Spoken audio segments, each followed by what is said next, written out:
Urcă-te aici, sus acolo. Că nu pot decât să alunești pe șan, altceva nu se poate. Veche, scoate afară aici! Gazule!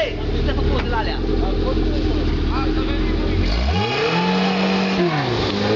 Hopa! Hai, dă-i înapoi, mai bine!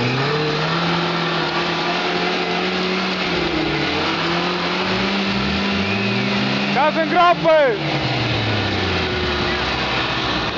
Gaz acolo!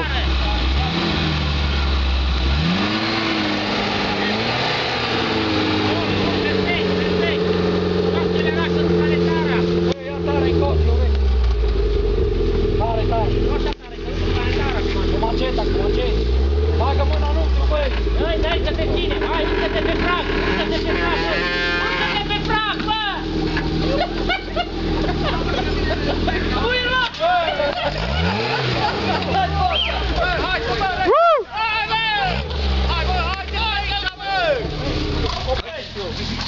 Dă-o înapoi! Dă-o înapoi! Ține frâna, mă! Hai, bă, încoată, mă! Dați-vă de aici!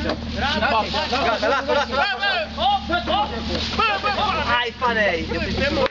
Fanei! Hai, că de ce? Radu, fai pozi!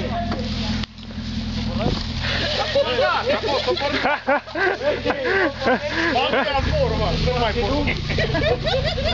Dă-i, mă, n-are nici treabă! Ia capul! Vai, doamne! Hai că... Hai, ureche, pinge-l! Mă, eu am ieșit de aici. Am luat-o drept. Pichiu, au trecut? Uite ce fain să termin de la zi. În picioare!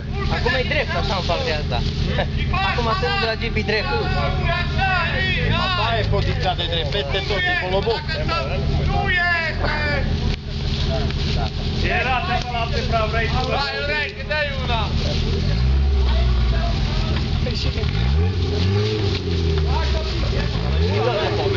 Că mă stinge o rache cu totul. Și de ăla una. Vezi la piciorul! Și până la urmă. Bane, du-te de acolo!